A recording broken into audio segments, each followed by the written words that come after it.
Émile Guillaumin. Pourquoi? D'abord parce que j'ai depuis toujours eu une tendresse pour cet homme-là, qui m'avait touché par son livre La vie d'un simple que j'avais lu quand j'étais adolescent, et que j'ai retrouvé en traversant sa petite ville Ingrande, parce que cet homme-là n'a jamais quitté Ingrande dans l'Allier.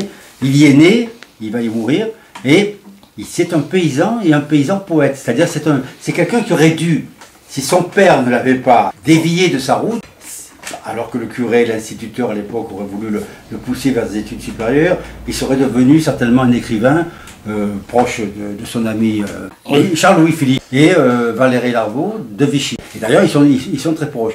Donc c'est quelqu'un qui aurait eu cette carrière-là, il aurait certainement été professeur ou instituteur et il aurait écrit. Alors il se trouve que son père, ne suivant pas les conseils de l'instituteur ni du curé, qui étaient d'accord tous les deux pour qu'il conduise des études, dit il faut qu'il me succède sur l'exploitation familiale. Donc il va être paysan toute sa vie, mais dès qu'il avait un moment, il écrivait. Et il va écrire il va écrire après avoir lu Jacques le Croquant, de Leroy, il va écrire La vie d'un simple qui est presque l'antithèse de Jacques le Croquant, parce que c'est au contraire, c'est pour ça qu'il intitule La vie d'un simple, c'est un simple paysan qui ne se révolte pas et qui se coule dans la mentalité paysanne du XIXe siècle. Mais c'est passionnant justement parce qu'il le décrit avec une simplicité absolue. Et justement, il le dit lui-même. Il dit lui-même, c'est un Jacques le Croquant tempéré. C'est-à-dire c'est un Jacques le Croquant non révolté. Mais c'est plus complexe que ça parce que la révolte, elle est ailleurs.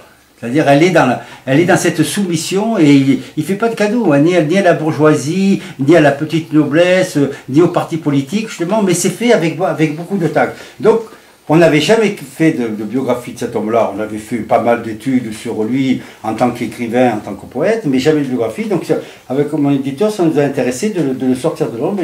Et d'ailleurs on a intitulé la biographie La vie simple. C'était un clin d'œil, La vie simple d'Émile Guillaumin pour essayer de le faire mieux connaître, parce qu'effectivement, on pense toujours à La vie simple, mais c'est un homme qui a écrit beaucoup, qui est un bon journaliste, qui écrit dans pas mal de journaux, qui est un bon poète aussi, qui a écrit pas mal de poésie, et qui a écrit d'autres romans aussi, donc une dizaine, qui sont un peu moins connus maintenant, mais qui sont aussi profondément des romans de la terre. C'est-à-dire qu'il décrit vraiment ce qu'il vit. Et ce qui nous a passionnés, c'est que cet homme qui est penché sur la charrue et qui travaille dur. Dur, pourquoi? Parce qu'il a une toute petite exploitation. Il avait un cheval, 2 vaches, quelques poules, et puis quelques hectares à cultiver dans une région qui est assez pauvre sur le plan. C'est pas la Beauce, loin de là, c'est le pays du bocage. Il travaille dur toute la journée, et le soir, il écrit un chef-d'œuvre qui est La vie d'un simple, voilà. Donc on a voulu faire mieux connaître cet homme-là, qui est connu du monde entier, puisque La vie d'un simple, il continue à être édité et publié, mais on ne connaissait pas l'homme. Donc ce qui nous a intéressé dans l'esprit de cette collection de biographies, c'était de sortir l'homme Émile Guillaumin, voilà.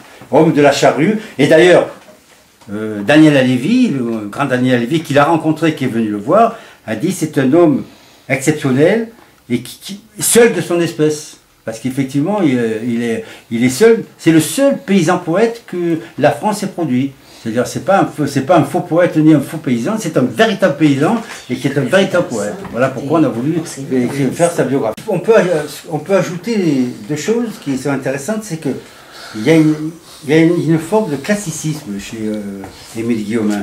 C'est tellement vrai qu'il a failli avoir le prix Goncourt en 1905. Le prix Goncourt a commencé en 1903, donc il a failli avoir le prix Goncourt. On le sait, à cause du président de l'époque, qui était Karl Huysmans, qui ne comprenait pas du tout, qui est le Parisien parfait, et qui ne comprenait pas du tout cet homme qu'on puisse donner le prix Goncourt à cet homme-là. Donc il n'a pas eu le prix Goncourt, mais il est devenu un véritable classique. La preuve, c'est qu'il est enseigné actuellement, et que lorsqu'on veut parler de la paysannerie, et de la poésie dans le terroir français, puisque Ingrande c'est au cœur du Bourbonnais, on fait référence, et il est étudié actuellement à l'école primaire et à l'école secondaire, donc ce qui prouve bien qu'il est devenu un véritable classique.